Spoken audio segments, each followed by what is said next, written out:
My super smart and loving Virgos, to save some time, I already shuffled the cards and laid them out. I'm using a Celtic 10 card spread that allow me to look at past, present, and future influences for the week.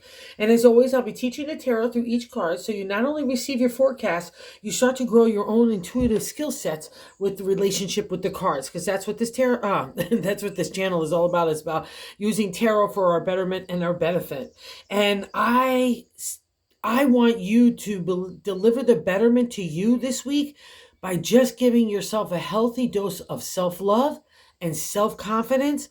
And most importantly, being able to believe in your intuition and your heart, okay? Because it's in conflict with what you think that you should do, like putting an emotional distance in some cases, which is definitely a necessary thing if you have to deal with shady people or people that were like con artists, stealers of the heart, stealers of the pocketbook, stealers of integrity. It's all been on the kind of calendar for you guys for the last couple of months, especially.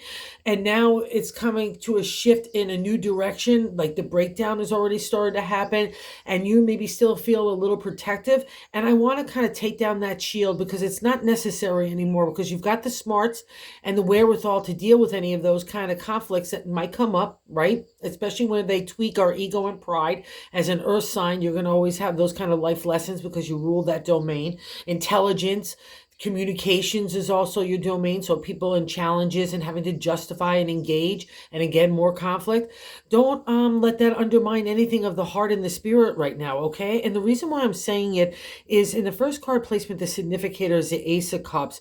And the Ace is like a little burst of energy in the area of our heart, emotion, a flow, feeling, love, psychic ability, intuition, our subconscious, all comes to the forefront when the Ace of Cups appears, because it's the potential and opportunity for the heart to grow, for to connect with other people. Soul-minded and like-minded people is also evident in the reading. So don't do anything to block that, because what's really interesting in this reading is the blocking card. The crossing card in that second card position is the High Priestess. So we have a life lesson here with a major arcana card that means spirituality.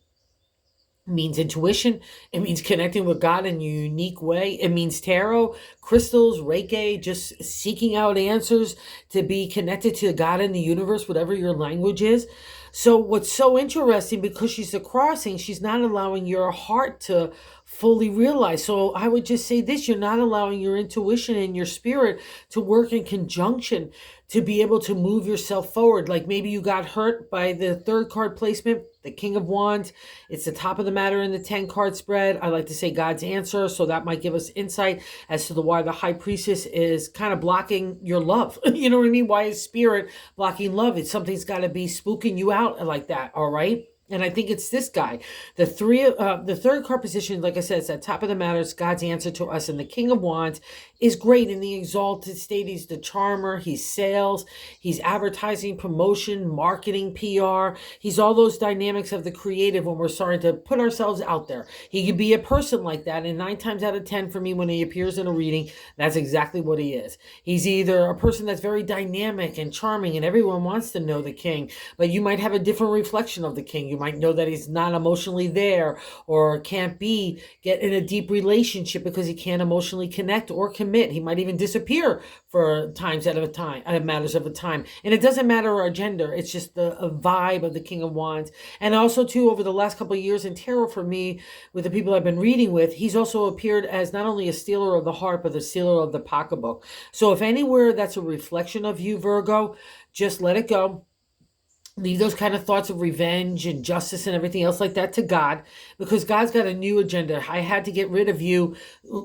I had to get rid of all that kind of mumbo jumbo of people and situations that no longer served you. You needed to get defined on what your spirit and your heart really needs and really wants, even if God knew better than you did. Okay, so don't block that vibe right now that's kind of coalescing in the High Priestess. Flip her on her side to use the Ace of Cups. The High Priestess will guide the Ace. So don't think that, oh, I have all this new energy, I don't need to use my intuition or my spirit, or I'm just looking for someone, let's say like you're looking for love and I just want to have someone that makes money or has a good career or a nice car, whatever else that mumbo jumbo of an earth sign that could tell themselves. All right, cut that kind of stuff out. all right? Because it's not going to get you anywhere, and it's not the exalted state of Virgo at all right? So use the high priestess to your favor. Kick the king if he's bugging you or poking a nerve or making you feel insecure or doubtful or anxiety ridden. Get rid of this guy and use him, because remember, the reflection for you is in the king. You have that charming ability. You have that dynamic energy to put yourself out there, you and your ideas. So believe in this, and also call on friends and people that are kindred spirits. Regroup a little bit with the people that are most important in your life, because that's been part of the reflection for you over this last year or two, is to realize what you want out of life and what you don't want out of life, especially from people and situations, all right? And that's why the 4 is appearing. It's the 4. Oh, 4 and 4 in the 4th card position is the base of the matter in the reading. I like to say the gut feeling we're having. And the 4 of Wands is a foundation stage in the area of the creative, all right? And it's like a pause to pat yourself on the back, recognize how far you've come with your ideas and moving forward. It means that you have a lot of skill sets and tools in your little tool belt to be able to move you and your ideas forward, okay? It's a sense of accomplishment. And what's the added caveat in the 4 of Wands for my deck? You also come together with like-minded people, those soul-minded people. So God couldn't get the new people or the affirmation of who was good in your life and who wasn't until you kind of bit that apple. So you had to experience it yourself. That's an earth sign domain. Sometimes we're super stubborn. I'm an earth sign as well, so I get it. But now you're moving out of that, and it's kind of left you tired and downbeat and maybe cautious and vulnerable. And why that armor is coming up, and I just don't want it because it's not necessary, because you've got all the wherewithal to handle anything, all right? So, because we got the Ace of Cups in that first card, that love. And the reason why I'm saying this is 2 things, aside from the High Priestess, which you just need to let her flourish within you, because she's in you right now, and she wants to come out and play and be helpful to you. And build up your confidence, build up your love, build up your money, build up all those things that you feel like are lacking right now, and they're not, okay? And that's probably partly because in the 7th card position is the way that we're feeling about ourselves. So we got the Ace and the overall gist of the reading in that first card. And the 7th, how we feel about ourselves, is the 5 of Wands. So 5 is good luck in numerology and tarot. But in tarot, there's always a conflict, something to get over to get to the good luck. And the Wands, again, are creative energy. All your Wands are a flame, and it's getting over our internal dragons, like fear and insecurity. But even to the ancient or the older decks, you'll see like 5 people holding each wand, and those are your wands. So everyone, or maybe you're working in team now out of the 4, right? And everyone's got an opinion, everyone's got an ego, everyone's got a position, everyone's got a perspective, and we need to collectively work together. And if this is just happening in your mindset and your heart, you need to like pick up sticks, you need to gather them all together, prioritize and organize. And the same thing if you're doing new ideas with new people and you need to get organized and prioritize, make your chest list, make your 1-pagers, make your whatever it is that you business plan, whatever you need to do to organize and prioritize your ideas to take them to the next level. Do not let things like ego, pride, or minor conflicts, or everyday like how we can get into arguments over the silliest stuff, again, rooted in ego and pride. All right, so just take a reflection of that. If you're feeling like your heart can't take conflict, you're going to have to face it wherever it is. It's probably happening right now, and it maybe is why that protective nature of your heart is up. But I'm just saying you have the ability. That's how it's your reading. So the 5 is your good luck. So get over those fears. Work it out in your mindset. Don't get into competition other than if it's healthy to move you and your product set forward. Don't get into ego pride that has really no place, especially in the negative way in business or even relationships or friendships or anything like that. So just take that reflection where it's making you feel anxiety ridden and insecure so you can't overcome your dragons. That's the reflection there. So let the heart shine. That's part of the answer as well. Because the more a Virgo does that, the happier you get. And that's where you're meant to be anyway. So you might as well start striving in that direction. And I think part of it too is from the 5th card placement is what's leaving your life is the 10 of Wands. So we're completing the cycle in the minor arcana of the suit of the Wands, the suit of the creative, that imagination, inspiration taking off into the material. So one aspect of your creative life, and again for a Virgo, because you're the Virgin Maiden, it could touch your heart, your family, your home, your career, all those things, and probably cycling out in a new direction. So let it happen, which it's already a reflection.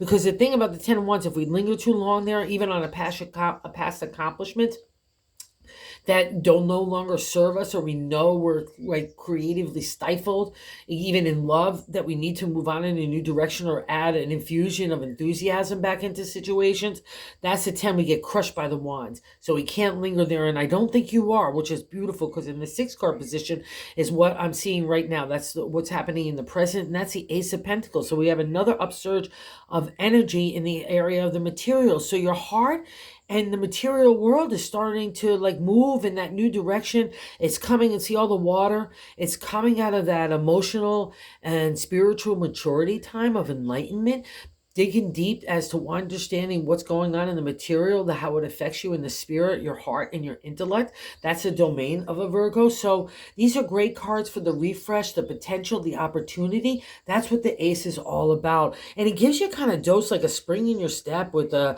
Ace of Cups, like you have a crush on someone, right? And the Ace of Pentacles, like you have a crush on you and your idea, which is really beautiful. So don't let anything bum you out right now in that 5 of Wands, because again, it's your benefit, your good luck. It's just a reminder that don't let past reflections or other people or situations bring you down. You're really moving in a new direction, and it's really unfolding. So I definitely feel like you've got this. So don't do anything. The only thing, like I have to say, that High Priestess crossing that Ace of Cups is just like, no, let our intuition flow. Okay, Virgo. So let's move on to the 8. How other people view us is the 2 of Pentacles. This is a beautiful sign as well, because it's like out of the Ace, out of that idea, potential. Maybe it's not fully formulated, but now I'm starting to get like a workbench. I've got some gold coins here. I've got some tools. I can make anything happen. And that's how other people look at you. And remember, Pentacles is your domain as an earth sign. You rule this area. So you have an extra little kind of stardust on any endeavors that you put forth, from the heart all the way to creatively, and, you know, anything in the material like work and relationship and so on. So people look at you as someone that's building new stuff wherever that kind of domain is. But that's just a beautiful reflection for a Virgo, because it's kind of like your core heart when you're creating. When you've got that spirit of the Ace of Pentacles and the Ace of Cups, magic happens. So other people see you as already magical. So use that to your benefit wherever that applies. Okay. And in the 9th card position, maybe this why is the spirit is on the side of the crossing. The 9th card position is our hopes and fears, and we have the 7 of Swords here. So the seeker is the number 7. The contemplation, meditation of new moves and new directions is the domain of the 7. And Swords is our thoughts, our intelligence, our communications of that intelligence, analytical thinking, strategy. And in the 7 of Swords, it also has a feeling of deception from other people. And maybe also too, where we have to keep our cards close to our chest as we're moving in secret. So wherever that is a reflection, don't be afraid of it, because the 7 needs to happen.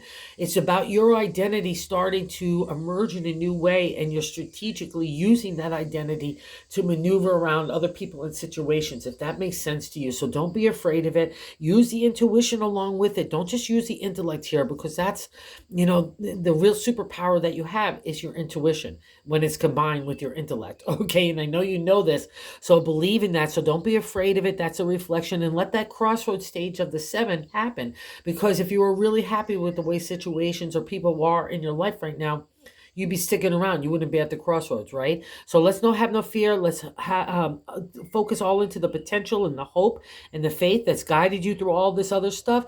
And now it's starting to unfold in a new direction. So, you know, you've got the wheel here, and I'm just really trusting where you're taking us, okay? Just bring the partner into the co-pilot here of the High Priestess. And you're really feeling groovy yourself. And that's another thing in the reflection of the 10 of the outcome card. In that position is the 3 of Wands, that platform stage for a creative idea that's starting to take a real material reality. And it's wonderful because other people acknowledge you. You're getting your wands. It's all aflame. It's accomplishment. It's recognition from the outside world that you've got it going on, whether anything from love to your own hottie tamaliness or putting yourself out there for work, wherever that is. It's a great reflection to, again, pat yourself on the back. And again, if you have to maneuver, let's say you want to go for a promotion, or you want to move your product set, or you want to bring some razzmatazz back to the relationship, wherever that kind of umbrella is for you to be able to celebrate the 3 of Wands, do so. Don't kill your own love and joy right now, because the 7 of Swords is there. It's just because we can get too much in our mindset, and that's definitely like the domain of a Virgo, and it could undermine you. Oh wow, I didn't even recognize this. Because I normally don't look at the reading before I start getting into it, because I like to be surprised. In the bonus card, that's definitely getting validated here, okay? So the Queen of Swords, I love her for legalities, contracts, business stuff, where we need to have an emotional distance, like in business where you don't really want emotion, you just want to come to clear decision, justice, fair and honesty and truth fall under her domain in the exalted state. But most normal, when she appears for a reading to me, we're aiming those swords at our head and our heart, and we're trying to aim for an ideal of perfection. We're being snappy in our mindset. We're pouring out emotion. That's probably why the High Priestess is on her side right now. You are so wrapped up in the Queen. So you got all this beautiful stuff going on, and maybe a king triggered it or whatever. It doesn't matter. You're shutting down and just trying to use intellect and not even insight. You're just trying to aim for an ideal of perfection for yourself, and it's probably rolling out into other people as well. So cut it out, Virgo. It's not necessary, because when she appears in that kind of reflection, you need to kick her off her shoulder, because she's literally sitting there going, she's got all sorts of bitches and whines and underhandedness and trying to undermine your authority. And you already have this kind of insecurity going on in self, and it's probably stemming from her. So let's get rid of her. Let's plant a new garden of positivity. Every time you feel like there's a negative reflection in your mind or your heart, take a pause, review it, stack it away, get rid of it, and plant something positive. How strong you are, the sense of accomplishment that's everywhere in your reading, the new turn on the wheel that's happening in your favor in the area of the material and the heart, all the things that you've been wanting, Virgo, but reluctantly moving forward too. Well, it's starting to unveil. So Dorothy, like in the Wizard of Oz, go put that little ruby slipper on that yellow brick road. Let's get going, okay? Believe in yourself, believe in yourself, believe in yourself. Thank you for visiting the channel, Virgo. Thank you for watching. Thank you for all of you that subscribed. Oh, and if you haven't subscribed, if you would consider doing so, because we're trying to grow the channel to get the word out about tarot. So thanks so much, Virgos. You got this.